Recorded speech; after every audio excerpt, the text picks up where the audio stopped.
Hello my dear students, welcome to Clifford classes. NIOS এর Bangla syllabus পরিবর্তন হয়েছে, তো আমরা উচ্চ মাধ্যমিকের বাংলা সিলেবাস নিয়ে আজকে আলোচনা করছি। মোটামুটি প্রায় সব সাবজেক্টেরই সিলেবাস পরিবর্তন হয়েছে। আগে যেমন নিয়ম ছিল যে পুরো সিলেবাস থেকেই প্রশ্ন আসতো, কিন্তু এখন এনআইওএস নিয়ম পরিবর্তন করেছে।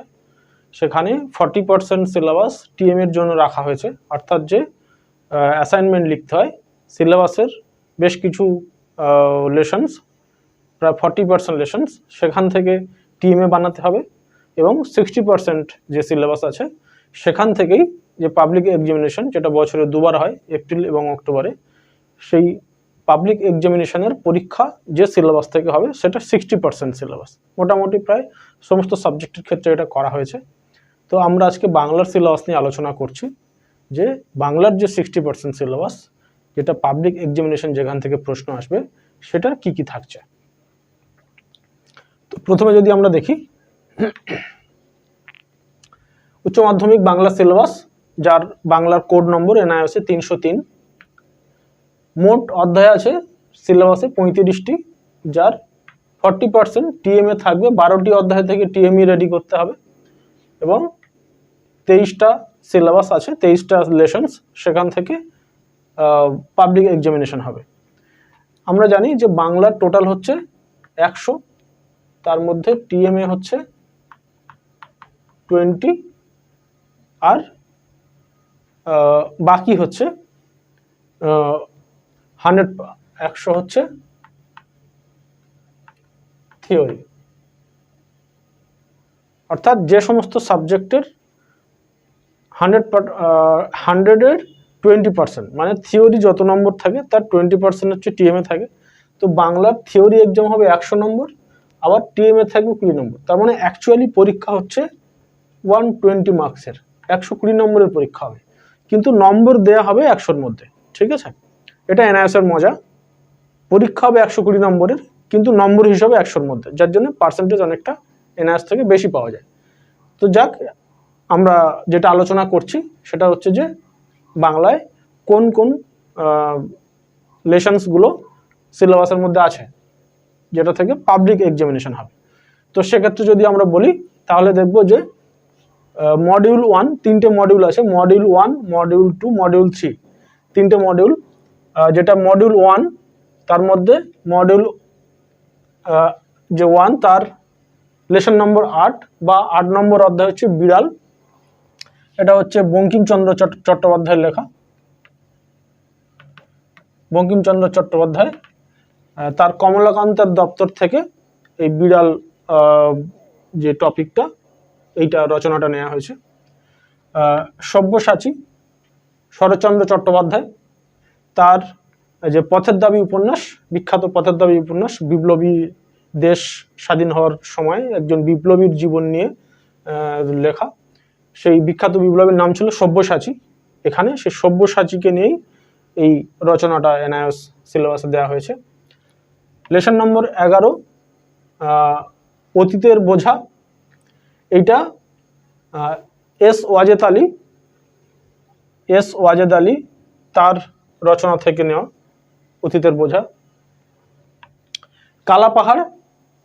কালাপাহাড় আছে তারাশঙ্কর বন্দ্যোপাধ্যায়, তার রচনা কালাপাহাড়।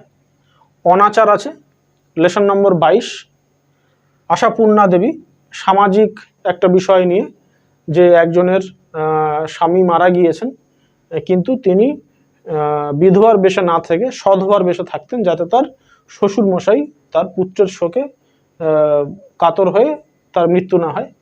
তো সেটা সমাজে অনাচার হিসেবে দেখা হচ্ছে। সেরকম প্রধান যে চরিত্র সুভাষ কাকিমা, সেই অনাচার আশাপূর্ণা দেবী, সেটা নিয়ে এই গল্প লেসন নম্বর 22 দেওয়া আছে। লেসন নম্বর 23 নম্বর অধ্যায়, টেরা ইনকগনিটা। এইটা টেরা ইনকগনিটা, এটা হচ্ছে সুদীপ্তা সেনগুপ্ত একজনের লেখা। টেরা ইনকগনিটার মানে হচ্ছে, এটা একটা ল্যাটিন শব্দ, এর মানে হচ্ছে যে যা এখনো আবিষ্কৃত হয়নি, অর্থাৎ যেটা এখনো ম্যাপের মধ্যে আসেনি, যে জায়গা এখনো আবিষ্কৃত হয়নি। তো এটা কুমেরু অভিযান নিয়ে, যে আমাদের যে দুটো সুমেরু এবং কুমেরু, যে দুটো মেরু অঞ্চল যেখানে সর্বদা বরফ পড়ে থাকে, সেই কুমেরু অঞ্চলের অভিযান নিয়ে এই টেরা ইনকগনিটাটা লেখা, যেটা একটা ল্যাটিন শব্দ। আরণ্যক, বিভূতিভূষণ বন্দ্যোপাধ্যায়ের বিখ্যাত উপন্যাস আরণ্যক, সেটা নিয়ে এখানে আরণ্যক দেওয়া আছে সিলেবাসে। এছাড়া 34 নম্বর হচ্ছে পর্যটন সংগঠন এবং পরিকল্পনা, যে কিরকম ভাবে ট্যুর ট্রাভেলস পর্যটন সেটাকে আপনি পরিকল্পনা করতে পারেন। গণজ্ঞাপনের পরিকল্পনা, গণজ্ঞাপন মানে হচ্ছে মাস মিডিয়া, মাস মিডিয়া অর্থাৎ টেলিভিশন, রেডিও, সংবাদপত্র, এই যে বিষয়গুলো যেগুলোর মাধ্যমে আমরা বিভিন্ন খবর জানতে পারি, দেশ বিদেশের বিভিন্ন বিষয় জানতে পারি, সেই মাস মিডিয়া গণজ্ঞাপন, সেটা নিয়ে এখানে ক্ষয় আলোচনা আছে। পর্যটন সম্ভাবনা এবং সমাধান, কোন কোন জায়গায় পর্যটনের সম্ভাবনা রয়েছে এবং সেগুলো কিভাবে সমাধান করা যাবে। গণজ্ঞাপনের বিভিন্ন যে সমস্যাগুলো আছে, যে সেগুলো কি কি সমস্যা দেখা দেয় মাস মিডিয়ার ক্ষেত্রে, তার সমাধান কি। এই হল গেল মডিউল 1 এর সিলেবাস। মডিউল 2 যদি আমরা দেখি, তাহলে আমরা দেখব যে কবিতা পাঠ, এটা টোটাল সিলেবাসের প্রথম অধ্যায়, লেসন নম্বর 1 কবিতা পাঠ।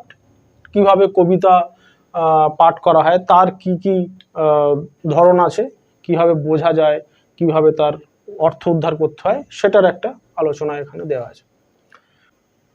লেসন নম্বর 3 বা তৃতীয় অধ্যায় যদি আমরা দেখি, তাহলে দেখব এখানে আছে পদ্মাবতীর বিবাহ মঙ্গল। এটা সৈয়দ আলাওয়ালের রচনা, কিন্তু এটা মৌলিক রচনা নয়, এটা মালিক মোহাম্মদ জয়সী, বিখ্যাত হিন্দি কবি, তার একটা কাব্যগ্রন্থ আছে যেটা পদ্মাবত নাম, সেটারই বঙ্গানুবাদ পদ্মাবতীর বিবাহ মঙ্গল। এই সম্পর্কে বলে রাখি যে মালিক মোহাম্মদ জয়সীর যে বিখ্যাত কাব্যগ্রন্থ পদ্মাবত, এটা নিয়ে সিনেমা হয়েছিল সঞ্জয় লীলা বনশালী পরিচালনায়। 3 জন বলিউড স্টারকে নিয়ে এই সিনেমা হয়েছিল, দীপিকা পাড়ুকোন, রণবীর সিং এবং শাহিদ কাপুর, যেটা নিয়ে অনেক বিতর্ক হয়েছিল, ঠিক আছে। সেটারই বঙ্গানুবাদ হচ্ছে পদ্মাবতীর বিবাহ মঙ্গল। লেসন নম্বর 5 প্রশ্ন, এটা রবীন্দ্রনাথ ঠাকুরের প্রশ্ন। লেসন নম্বর 17 যেটা আছে, এটা হচ্ছে নজরুল ইসলামের নারী। লেসন নম্বর 18 হচ্ছে বাংলা ভাষা উচ্চারিত হলে বাংলার যে বাংলাদেশ, তার যে বাংলা ভাষা আন্দোলন, সেটা নিয়েই এটা রচনা, কবি শামসুর রহমানের রচনা, এটা বাংলা ভাষা উচ্চারিত হলে। আর হচ্ছে লেসন নম্বর 19 নাজমা, নবনীত দেবসেন। নবনীত দেবসেন যিনি নোবেল অর্থনীতির নোবেল পুরস্কার প্রাপ্ত অমর্ত্য সেনের প্রথম স্ত্রী, সেই নবনীত দেবসেনের নাজমা। মডিউল 3 আছে শব্দ গঠন, কিভাবে শব্দ তৈরি হয়, তার এগুলো, ওটা পুরোটা ব্যাকরণ, ঠিক আছে। ভাষারীতি, চলিত, সাধু, এগুলো সব রয়েছে। বাক্যের রূপান্তর, এক বাক্য থেকে অন্য বাক্যে কিভাবে রূপান্তর হতে হয়, এই গেল মোটামুটি সিলেবাস। তাহলে এই সিলেবাসটা উপরেই পাবলিক এক্সামিনেশন হবে, অর্থাৎ মডিউল 1 এর বিড়াল, সব্যসাচী, অতীতের বোঝা, কালাপাহাড়, অনাচার, টেরা ইনকগনিটা, আরণ্যক, পর্যটন সংগঠন পরিকল্পনা, গণজ্ঞাপনের পরিকল্পনা, পর্যটন সম্ভাবনা ও সমাধান, গণজ্ঞাপন সমস্যা সমাধান। এই হলো মডিউল 1। মডিউল 2 আমরা একটা দ্রুত রিক্যাপ দেখে নিই কি কি আছে। মডিউল 2 হচ্ছে কবিতা পাঠ, পদ্মাবতীর বিবাহ মঙ্গল, প্রশ্ন, নারী, বাংলা ভাষা উচ্চারিত হলে নাজমা। আর মডিউল 3 হচ্ছে শব্দ গঠন, ভাষারীতি এবং বাক্যের রূপান্তর। এই গেল বাংলার সিলেবাস। মোটামুটি এখান থেকেই পাবলিক এক্সামিনেশন হবে। অলরেডি একটা পরীক্ষা হয়ে গেছে এপ্রিল মাসে, যেটা 2024-এর পরীক্ষা হয়ে গেছে, বাংলা পরীক্ষা হয়ে গেছে। নতুন যে পরীক্ষা আসছে, আমরা ধারাবাহিক সিরিজ তৈরি করছি। 2024 অক্টোবর পাবলিক এক্সামিনেশন প্রস্তুতি, আমরা প্রত্যেকটা সাবজেক্টের ধারাবাহিক প্রস্তুতির জন্য একটা সিরিজ তৈরি করছি, যে 2024 পরীক্ষা প্রস্তুতি, অক্টোবর 2024। তো সেটাই বাংলা, এটা হলো সিলেবাস। এরপরে আমরা অন্যান্য সিলেবাসগুলো নিয়ে আলোচনা করব এবং প্রত্যেকটা সাবজেক্টের বিভিন্ন প্রশ্ন নিয়ে আলোচনা করব। যারা 2024-এর পরীক্ষা দিতে চাইছে তারা অবশ্যই আমাদের সঙ্গে জুড়ে থাকো। ধন্যবাদ। সাবস্ক্রাইব।